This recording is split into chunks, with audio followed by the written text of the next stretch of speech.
I wanted to share the story that's been haunting me for years.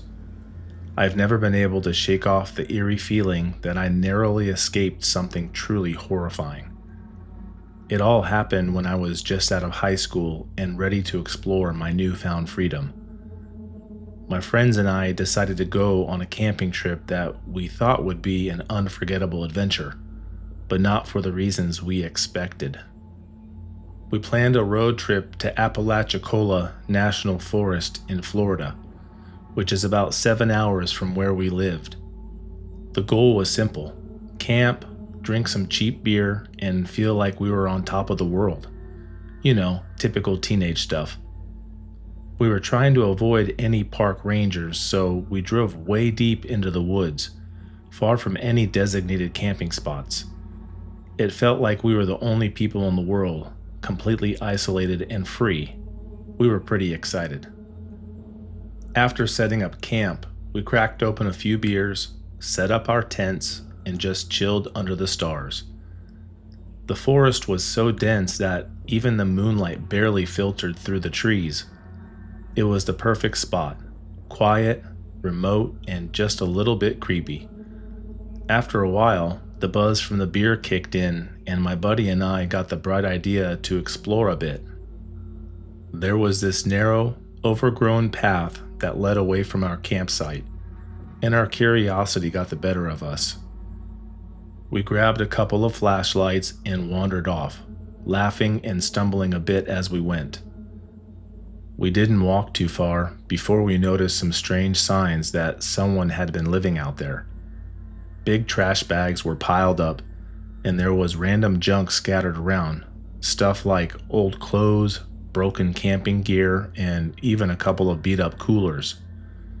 It looked like someone had been there for a while. At this point, any sane person would have turned around and headed back to camp, but we were young and invincible. Nothing could touch us, or so we thought. So we kept walking, and soon enough we stumbled upon an old van in a small clearing. The van looked like it had been there for years, and it was surrounded by a makeshift camp. Clotheslines were strung between the trees, and a big, friendly-looking dog was lying next to the van. It seemed so out of place, like a scene from some creepy movie. Before we could even think about leaving, the guy who owned the van came out. He was an older man, probably in his 50s or 60s, with scruffy hair and clothes that definitely had seen better days. He was a little off-kilter, swaying slightly as he walked over to us, but he had a big smile on his face and greeted us like we were old friends. We were a bit on edge, but he seemed harmless enough, so we chatted with him for a while. He asked us where we were from and what we were doing so far out in the woods. We told him about our camping trip, and he started talking about all the different parks and forests he had been to. The guy seemed really passionate about nature, which didn't seem that weird at first. But what did strike me as odd was how he gave directions. Instead of using miles or even yards, he talked in steps like, "Take 50 steps this way, and you'll find a great fishing spot." It was so specific, and he was really into it. There was just something off about the way he spoke and moved, like he was always a little unsteady on his feet. We wrapped up the conversation after about 10 minutes, said goodbye, and headed back to our camp. As we walked away, I couldn't shake the feeling that there was something strange about the whole encounter, but I brushed it off. We laughed about it later around the campfire, joking that we'd met some kind of forest hermit or crazy mountain man. We didn't think much more of it after that. The rest of the trip was pretty uneventful, just the usual camping stuff: drinking, telling stories, and trying to scare each other in the dark. Eventually, we packed up and headed home, leaving the forest and that weird guy behind. A couple of months passed, and I had almost forgotten about the whole thing.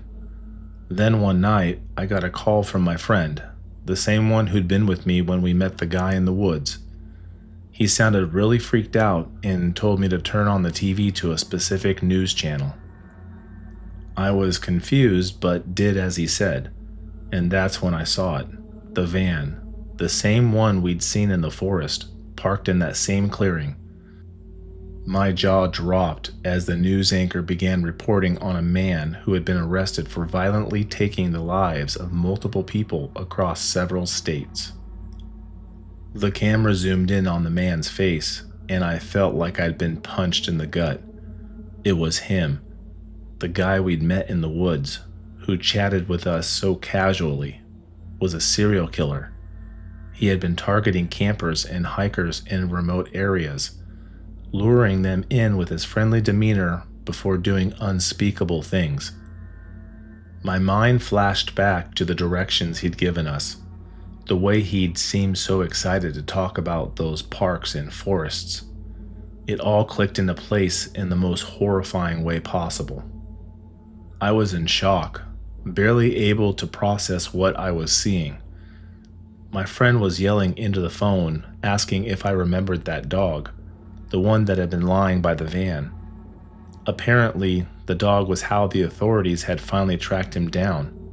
It had been spotted at one of the crime scenes. I stood there frozen in place and realized just how close we'd come to being his next victims. The next few days were a blur of phone calls and meetings with law enforcement. We were contacted by the FBI and flown down to Florida to help with the investigation. They took us back to the campsite where we'd met him, and we retraced our steps, pointing out every detail we could remember. The whole time, I kept thinking about how easily things could have gone wrong. If we'd stayed with him just a little longer, or if we'd come across him in a different mood, who knows what might have happened.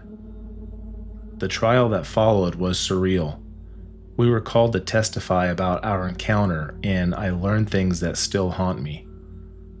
The investigators found remains near the campsite, human bones, partially burned and buried. They showed us photos of the other victims, and it took everything I had not to break down right there in the courtroom. The whole experience left me shaken to my core.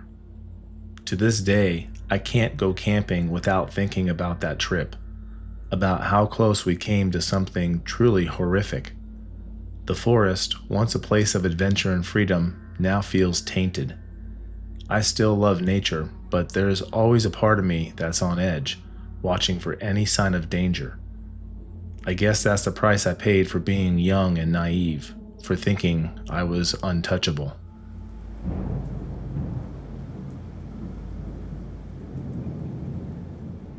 I've always loved the idea of staying in unique, local homes when I travel. It's part of the experience. So when I booked an Airbnb for a weekend getaway, I was excited.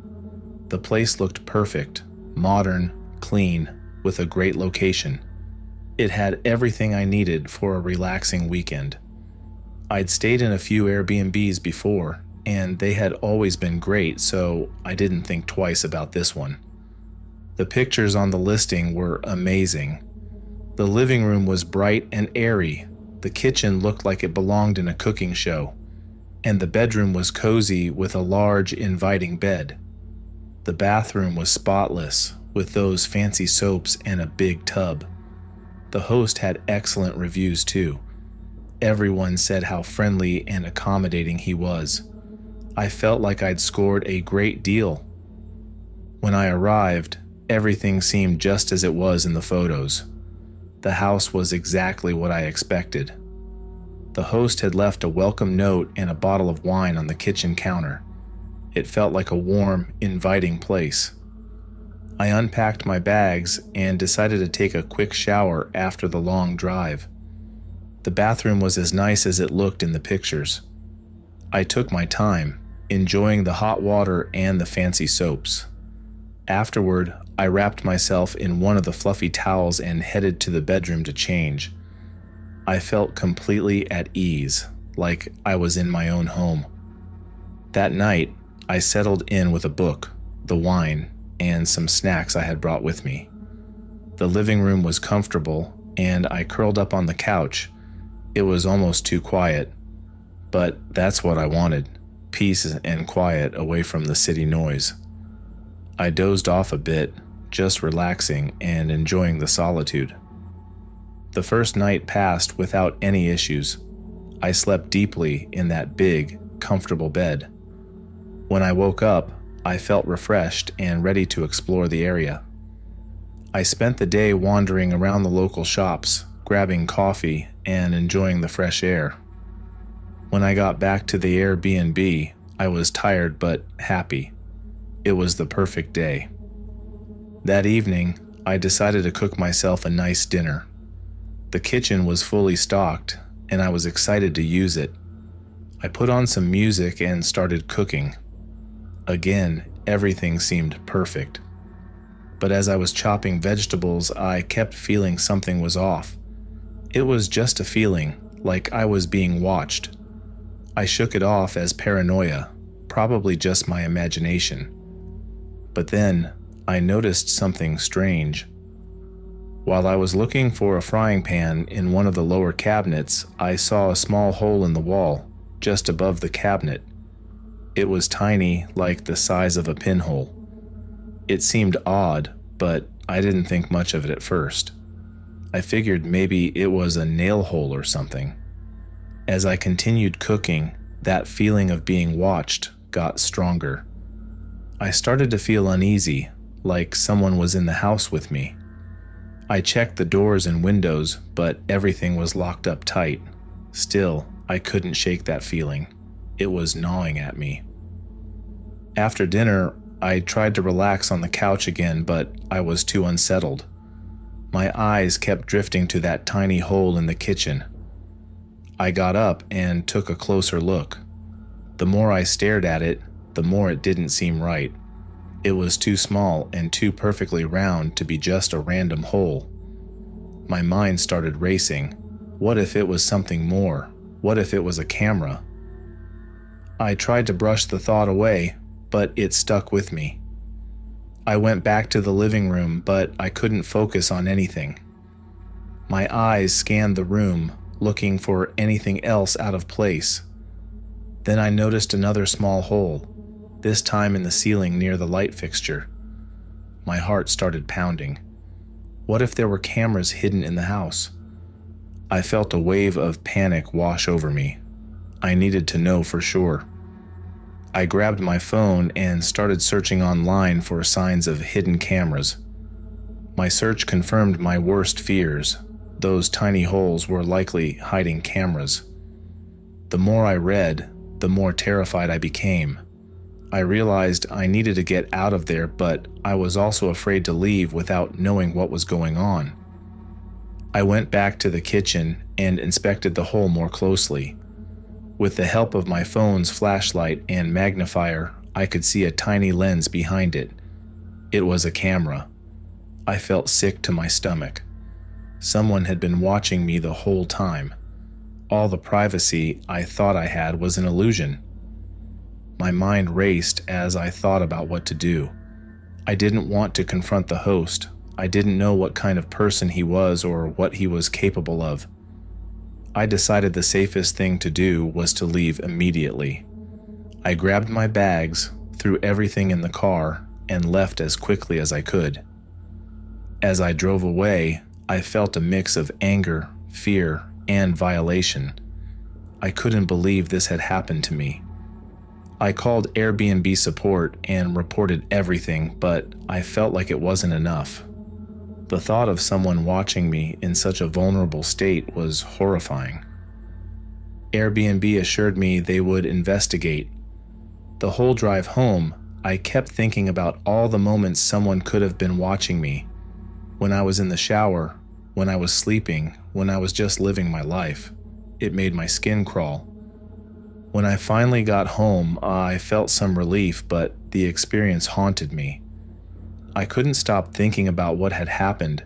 I felt violated, like my privacy had been completely stripped away.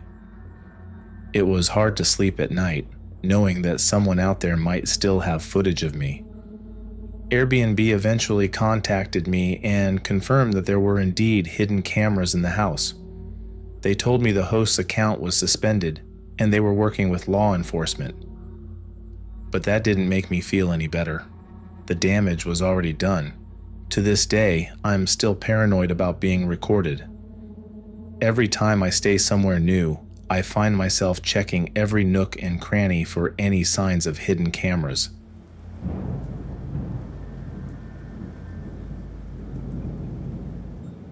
This happened a few years ago. I was in my mid-20s, living in a decent-sized city, trying to juggle work and dating. I had recently joined Tinder because, let's face it, meeting people organically is hard these days. After swiping through a sea of faces, I matched with a guy who seemed pretty normal. He wasn't a supermodel, but he was good-looking enough and seemed interesting. Let's call him Dave. Dave and I chatted for a few days before deciding to meet up. Our conversations were mostly light and fun, talking about work, hobbies, and favorite movies. Nothing too deep, but enough to feel like I wasn't meeting a complete stranger. We agreed to meet at a popular coffee shop downtown on a Saturday afternoon. The coffee shop was busy, filled with the usual weekend crowd, which put me at ease. We found a table near the window, ordered our drinks, and started talking. At first, everything was going well. He was charming, funny, and seemed genuinely interested in what I had to say. We talked about our favorite bands, our families, and even our embarrassing high school moments. It felt like a typical first date until it didn't. I don't remember exactly how the conversation shifted, but suddenly Dave was talking about his temper.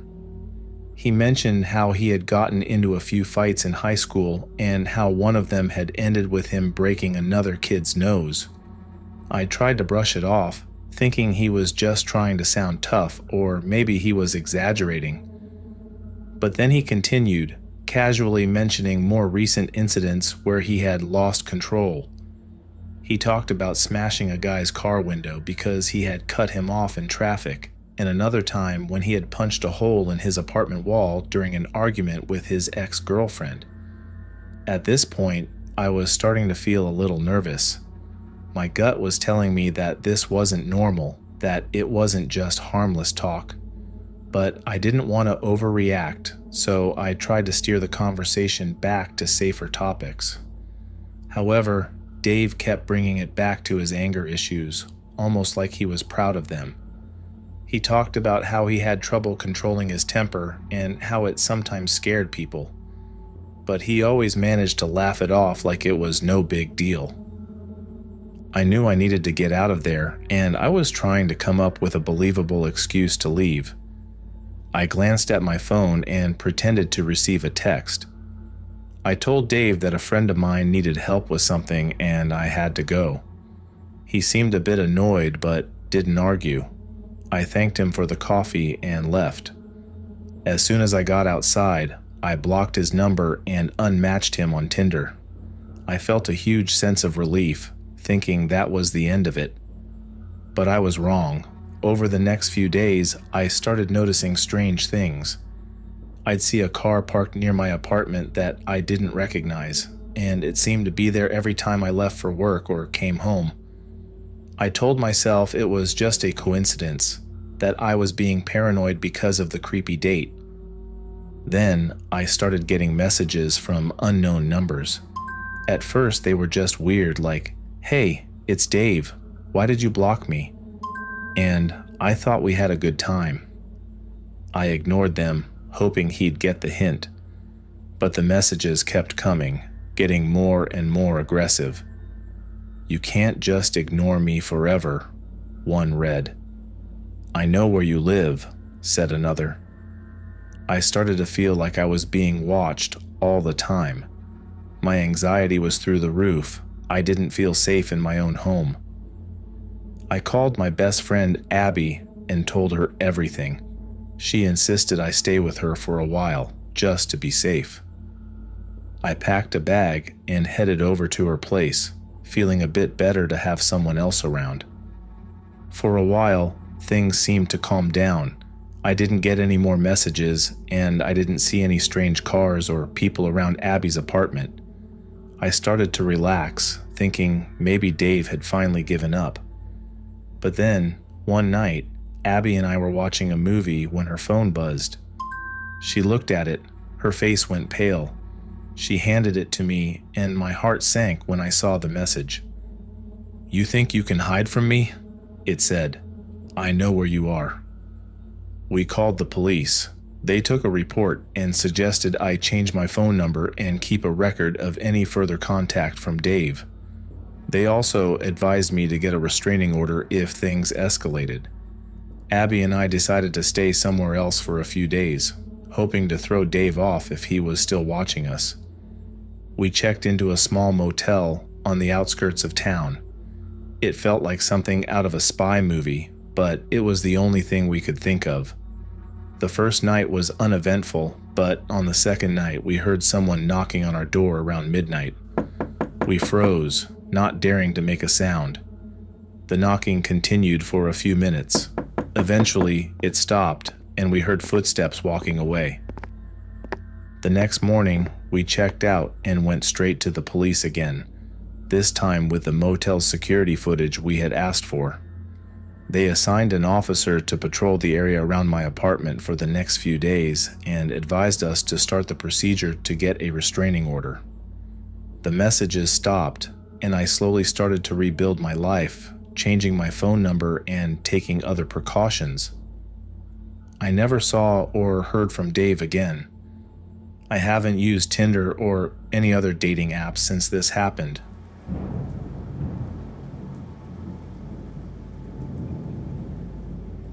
A couple of years ago, my buddy Carson and I decided to go on a camping trip deep in the Carolina mountains. We both love the outdoors and were no strangers to venturing off the beaten path. This time, we wanted a real adventure, away from the usual campsites, away from other people, just us, the wilderness, and the peacefulness of nature. We planned meticulously, packing everything we'd need for a few nights. We chose a spot that was miles away from any marked trail. It was the kind of place you'd only find if you knew exactly where to look. Carson had been there before, a long time ago, and he assured me it was perfect. No one would bother us, he said. We could set up camp, fish in the nearby stream, and just relax. The hike in was grueling. The trail, if you could even call it that, was overgrown and barely visible. We had to bushwhack our way through the dense thickets, our backpacks snagging on branches every few steps. The air was thick with the scent of pine and earth, and the only sounds were the rustle of leaves and the occasional bird making some noise. It was exhausting, but also exhilarating. This was exactly what we wanted, complete isolation. We reached the spot by late afternoon. It was everything Carson had described. A small clearing surrounded by towering trees with a clear stream running nearby. The ground was soft, covered in a thick layer of pine needles. We set up our tent, gathered some firewood, and started a small fire as the sun dipped low in the sky. By the time we'd finished eating, it was dark. The fire was flickering shadows around the clearing, and the stars were just beginning to appear. We sat by the fire, talking and laughing, enjoying the stillness. It was peaceful, almost eerily so. There wasn't even the usual hum of insects you'd expect in the woods at night, just silence. It wasn't long before we started to feel that something was off. At first, it was just a vague unease, a feeling like we were being watched. I chalked it up to paranoia. After all, we were miles from civilization. Who could possibly be out here with us? But the feeling persisted. I noticed Carson was quieter than usual, too. He kept glancing over his shoulder into the darkness as if he was expecting to see someone there. "Do you hear that?" Carson asked suddenly, his voice low. I strained my ears but heard nothing. Hear what? Footsteps, he whispered. Over there, in the trees. I listened again, harder this time, but all I could hear was the crackling of the fire and the occasional pop of a burning log. I don't hear anything, man. It's probably just an animal. Carson didn't look convinced, but he nodded and tried to shake it off. We went back to our conversation, but the mood had shifted. The unease was no longer subtle. It was intense, hanging heavy in the air like a storm cloud. I just couldn't shake the feeling that we weren't alone. A few hours later, we decided to call it a night. We doused the fire and crawled into the tent. Carson fell asleep almost immediately, but I couldn't. Every time I closed my eyes, I thought I heard something, a twig snapping, leaves rustling, the faintest hint of movement just outside the tent. I told myself it was nothing, just my imagination playing tricks on me in the dark. I was completely exhausted and I finally drifted off, but my sleep was restless. I woke up in the middle of the night, sure that I'd heard something. I lay there, holding my breath, listening intently. There it was again, footsteps, unmistakable this time. Slow, but distinct, and far too heavy to be an animal. They circled the tent, crunching softly on the pine needles. My mind raced, trying to come up with a rational explanation, but none of them made sense. Who would be out here in the middle of nowhere, walking around our camp in the dead of night? I reached over and shook Carson awake. Dude, wake up. There's something out there. He groaned and rubbed his eyes, clearly annoyed. What are you talking about? Listen, I whispered. The footsteps had stopped, as if whatever was out there knew we were awake. The silence was suffocating, pressing in on us from all sides. Then, after a minute or two, the footsteps started again, this time moving away from the tent, deeper into the woods. Carson was fully awake now, and I could see the fear in his eyes. What the hell is that? He whispered. I don't know, I replied, my voice barely audible. But it's now gone, right?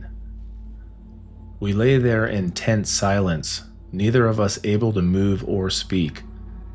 I kept expecting the footsteps to return, to hear the sound of something or someone approaching the tent again. But after a while, the forest was silent again, and eventually, exhaustion overtook fear, and we both fell asleep. The next morning, we woke up early, the events of the night before still fresh in our minds. We stepped outside the tent. The cool morning air was super refreshing. As we made our way to the stream to get cleaned up, I couldn't stop thinking about what had happened the night before. When we returned to the campsite, I noticed something odd. There were footprints in the dirt, clear as day, circling our tent. Human footprints. But there was something strange about them, like they'd been made by someone walking barefoot, the toes digging into the earth at odd angles. The prints led around the tent a few times before disappearing into the undergrowth. Carson, look at this, I called, pointing to the tracks. He came over and his face turned pale as he saw what I was pointing at. No way, there's no way those are from us. We would have noticed them last night and we were never barefoot out here, I said, my voice shaking. Someone was out here. Someone was watching us. Carson looked around, scanning the trees with a panicked expression. We should get out of here. I couldn't have agreed more. We packed up camp as quickly as we could, every rustle of leaves or snap of a twig making us jump. The sense of being watched grew stronger with each passing minute, and by the time we were ready to leave, we were both in a slight state of panic. The hike back was a nightmare. The trail that had seemed so peaceful before now seemed to feel impossible to get through. We moved quickly, not talking, just focused on getting out. I swear I kept hearing something behind us, footsteps or something following at a distance. But every time I looked back, there was nothing there. We didn't stop until we reached the car, both of us drenched in sweat. As we drove away, I kept glancing in the rearview mirror, half expecting to see something or someone emerge from the trees behind us. But there was nothing, just the empty road and the dense forest stretching out on either side. Carson and I didn't talk much on the drive home. There wasn't much to say. We both knew what we'd experienced, and there was no rational explanation for it. I haven't been camping since that trip. The thought of sleeping in a tent surrounded by nothing but trees and darkness fills me with a fear I can't quite put into words. I used to love the wilderness, the sense of freedom and peace it brought. But now all I can think about is the silence, the footsteps, and the feeling of being watched.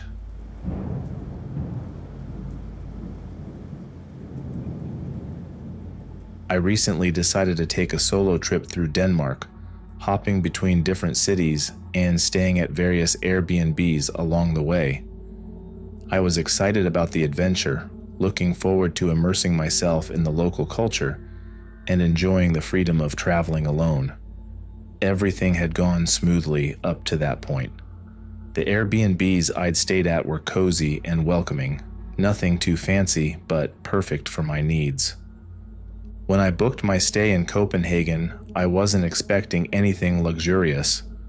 The listing had described it as a small, basic room in an older building, not the kind of place you'd want to spend too much time in, but good enough for sleeping. It was cheap, and considering that I would be out exploring most of the time, I didn't see the point in spending more on accommodation. Plus, it was conveniently located near public transport, which was a big plus for me. I arrived in Copenhagen in the late afternoon and made my way to the Airbnb. The building was just as the photos had shown, old, a bit run down, but nothing too alarming. The neighborhood was so quiet, but I chalked that up to it being a residential area. The host had sent me instructions on how to check in, so I let myself in with the code provided. The hallway was dimly lit, and the air felt a bit musty, like the place hadn't been aired out in a while. I found my room at the end of the hall. It was small, just enough space for a bed, a tiny dresser, and a small window that looked out onto the back of the building. The walls were plain white, and the floors were kind of worn out. It was exactly what I expected, nothing more, nothing less. After dropping my bags, I decided to go out and grab some food. The sun was setting, and the streets were starting to empty out, giving the area an even more desolate feel. I found a small grocery store a few blocks away, picked up some essentials, and headed back to the room. The streets were even quieter on my way back, and I started to notice just how silent the neighborhood was. There were no sounds of cars, no people talking, just the occasional rustle of leaves or distant dog barking. Back in my room, I settled in for the night. I had a few snacks, watched some videos on my phone, and tried to relax. But something about the place made me feel uneasy. Maybe it was the silence, or the way the light from the single bulb in the room cast creepy shadows on the walls. I told myself I was just being paranoid, that I was tired from the day's travel, and that once I got some sleep, I'd feel better in the morning. I turned off the light and got into bed. The mattress was old and lumpy, but I was too tired to care. I lay there in the dark, listening to the quiet, and that's when I heard it, the first sound. It was faint, just a soft creak. like the sound of a floorboard shifting under weight. I told myself it was nothing, probably just the building settling. But then I heard it again, a little louder this time, and it was followed by another sound, a soft rustling, like fabric brushing against something. I froze in bed, straining to listen. The sounds were coming from the hallway just outside my door. I was starting to freak out as I tried to rationalize what I was hearing. Maybe it was another guest, though the host hadn't mentioned there being anyone else staying there. Maybe it was the wind, though the night was still. Whatever it was getting closer, and I could feel my fear growing with each passing second. The creaking and rustling continued, moving slowly down the hallway toward my room. I could feel my pulse pounding in my ears as I lay there, too terrified to move.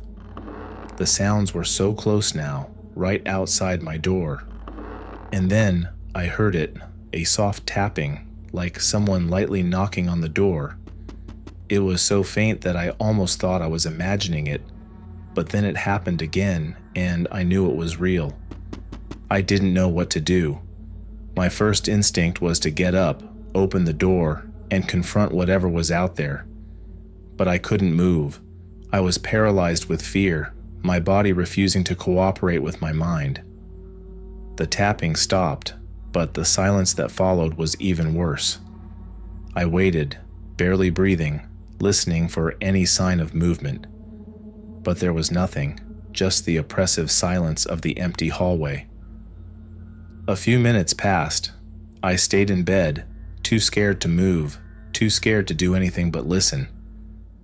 Finally, I heard a sound, the creaking of the floorboards again, this time moving away from my door, back down the hallway. The rustling followed, getting fainter and fainter until it disappeared altogether.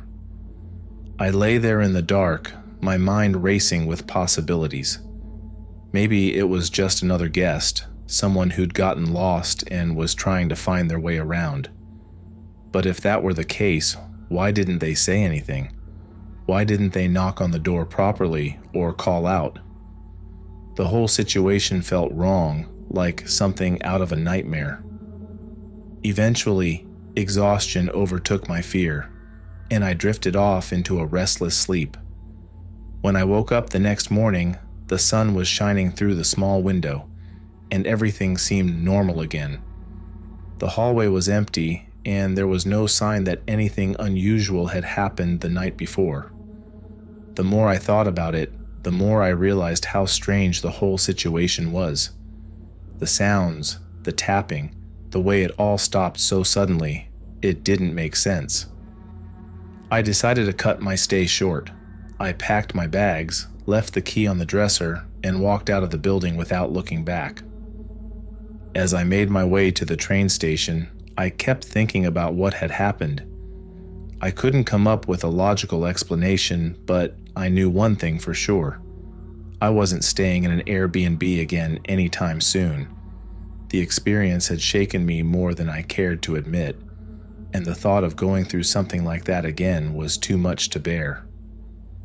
Looking back on it now, I still don't know what to make of that night. Maybe it was just my imagination. Maybe there was a logical explanation that I missed. But the fear I felt was real, and it's something I'll never forget.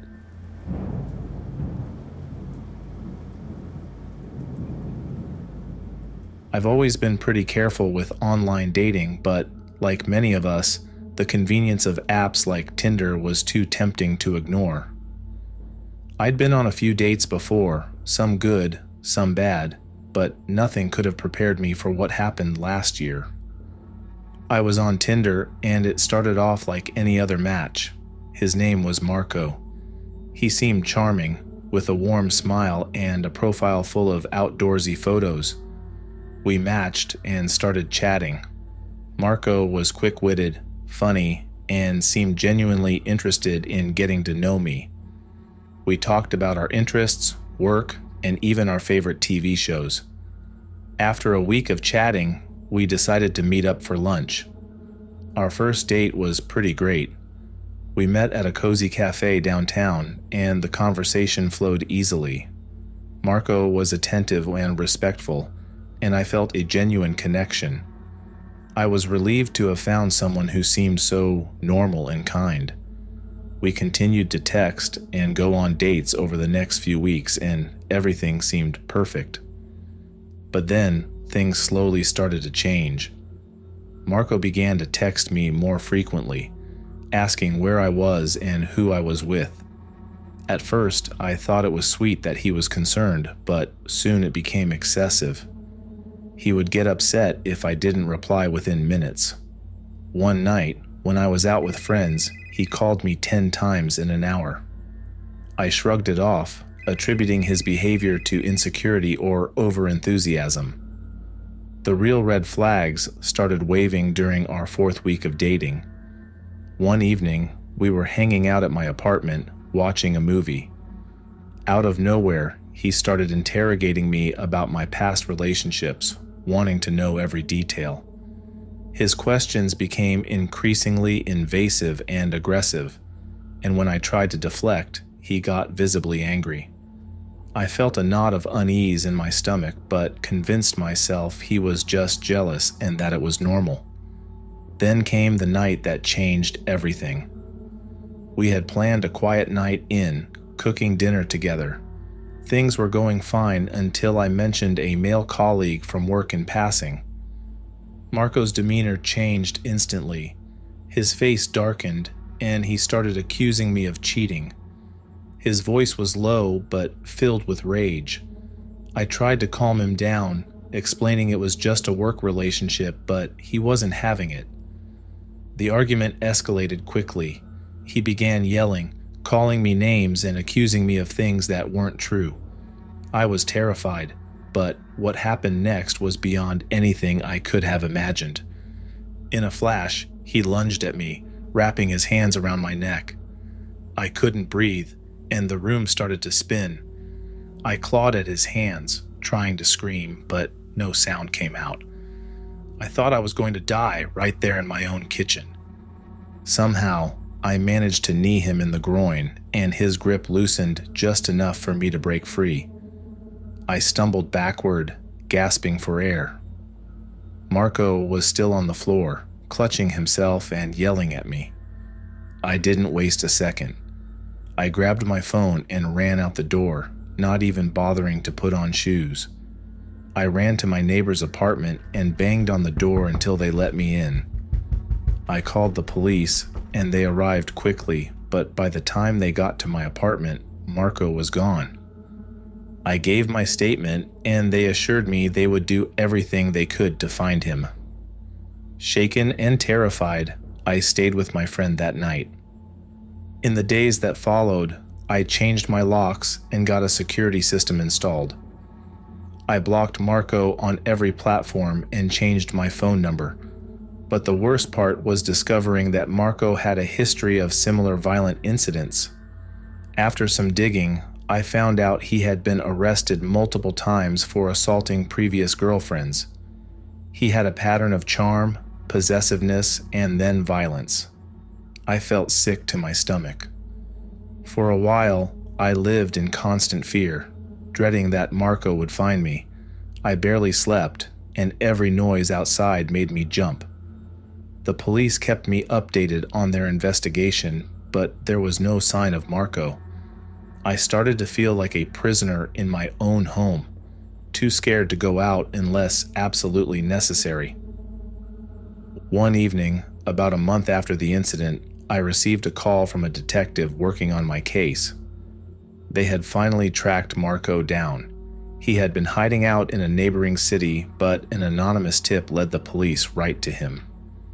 The relief that washed over me was indescribable. Marco was arrested and taken into custody. Knowing he was behind bars made me feel a little safer, but the trauma of what I'd experienced still haunted me.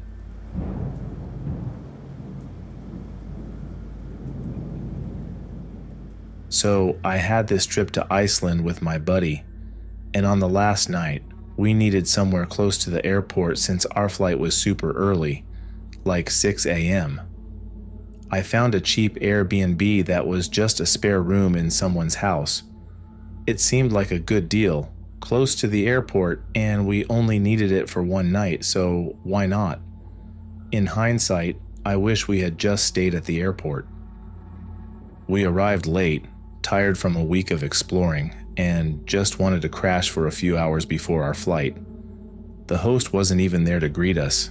Instead, it was their kid, who was probably around 10 or so. It was a little weird because the kid didn't speak much English, but whatever. We were tired and just wanted to get to bed. The house was a bit of a mess, like we were just intruding into someone's actual home. I didn't think much of it at first. I mean, it's Iceland. Maybe things are just more laid back here. But it felt off.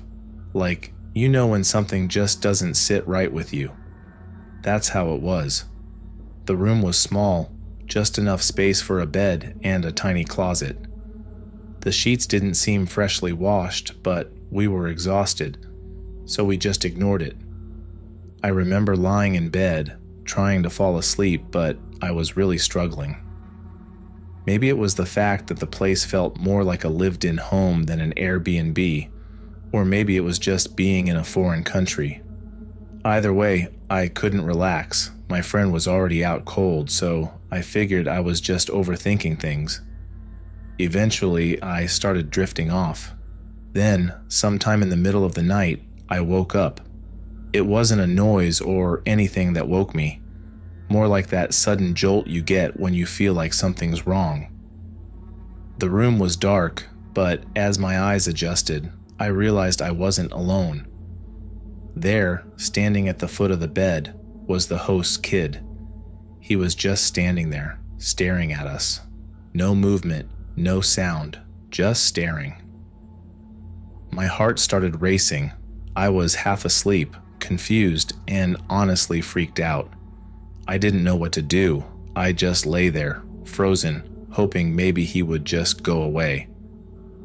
After a few minutes, he finally turned around and walked out of the room, not saying a word. I sat up, still trying to process what just happened. My friend was still asleep, completely unaware of the creepy kid who had just been standing over us. I didn't know if I should wake him up or just let him sleep, but there was no way I was getting back to sleep after that. I got up, quietly locked the bedroom door, and crawled back into bed. But now I was wide awake. Every little creak or noise was making me jump. I kept thinking about the kid and how he just stood there. What was he doing? I didn't have any answers, and that just made the whole thing even creepier. My mind was racing, coming up with all sorts of scenarios, none of them good. I lay there for hours, listening to every sound in the house. The wind outside, the creaking floorboards, the occasional thump from somewhere in the house, each one making my heart race all over again. I couldn't shake the feeling that something wasn't right. It wasn't just the kid, it was the whole situation. The house felt wrong, like we shouldn't have been there. Morning finally came, and I was still wide awake, exhausted but too on edge to sleep. I just wanted to get out of there as fast as possible. My friend woke up, completely oblivious to what had happened during the night. I told him about the kid, and he just shrugged it off, saying it was probably nothing. Maybe he was right, but I couldn't shake the fear that had settled in me.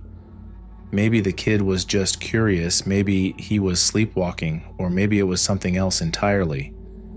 But the feeling I had in that house, the way the kid just stood there in the dark, staring at us, it was like something out of a horror movie. I've stayed in all kinds of places over the years, but nothing has ever creeped me out like that Airbnb in Iceland. We packed up our stuff and left as soon as we could. The host still wasn't around, and I didn't see the kid again, which honestly was a relief. We headed to the airport, and I was so glad to be out of that house, but the whole experience stuck with me. Once we were back home, I decided to message the host and let them know what happened. I didn't expect much, maybe just an apology or an explanation. But when I finally got a response, it was nothing. The host didn't seem to care at all. They just ignored what I said, didn't offer any kind of explanation, and definitely didn't apologize. That was the final straw for me. I left a bad review and swore I'd never stay in an Airbnb again.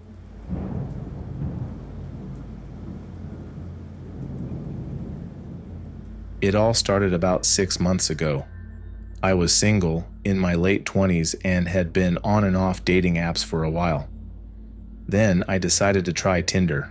You know how it goes. Swipe left, swipe right, chat a bit, maybe meet up, and most of the time it just fizzles out.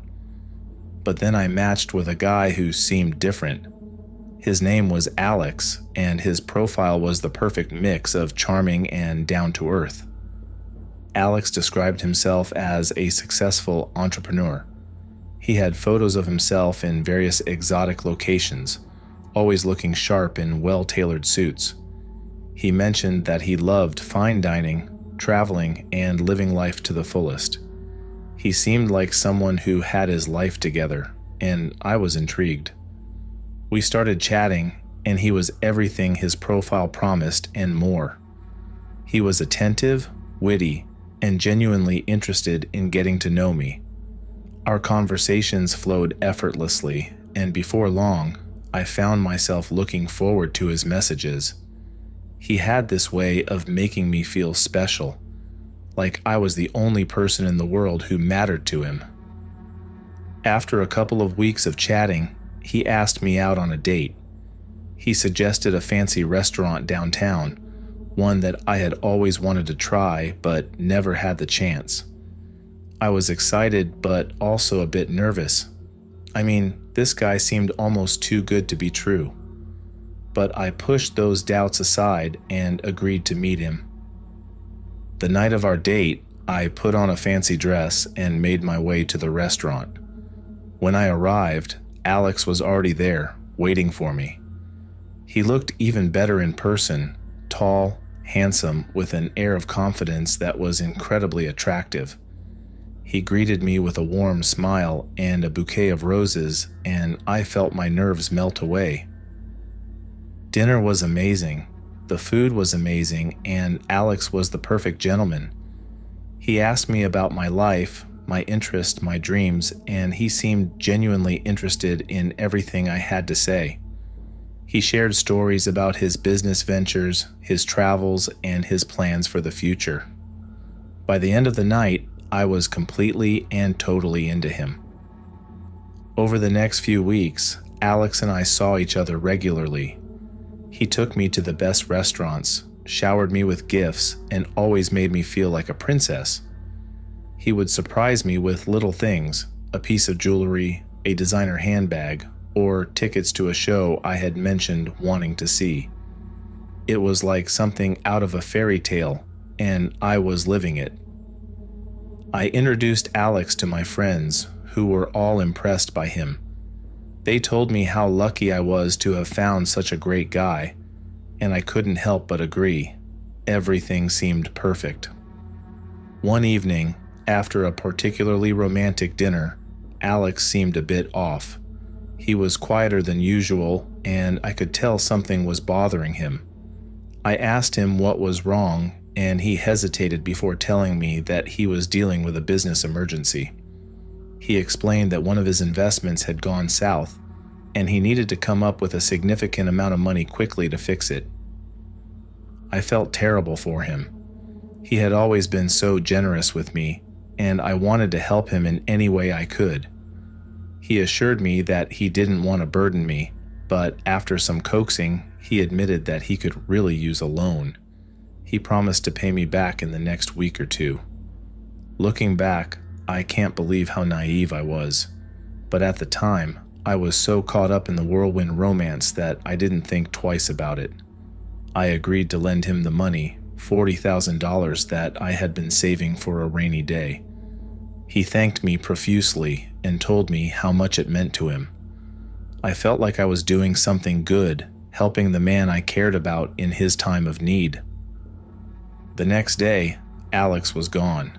His phone was disconnected, his social media profiles were deleted, and he was nowhere to be found. Panic set in as I realized what had happened. I had been scammed. I felt sick to my stomach. I couldn't believe that the man I had fallen for, the man who seemed so perfect, had just disappeared with my money. I felt humiliated and foolish. I didn't want to tell anyone what had happened, but I knew I needed to. I contacted the police and filed a report, but there wasn't much they could do. I had willingly given him the money, and without any way to track him down, it was unlikely that I would ever see it again. I was devastated. Over the next few weeks, I tried to piece my life back together. I was embarrassed and ashamed, but I also felt angry. I started doing some digging online, looking for any information I could find about Alex. That's when I discovered that I wasn't the only one he had scammed. There were other women who had shared similar stories on various forums and social media groups. They had all met a charming man who claimed to be a successful entrepreneur, only to be duped out of their money. It was like reading my own story over and over again. In the end, I never got my money back. And as far as I know, Alex is still out there, preying on unsuspecting women.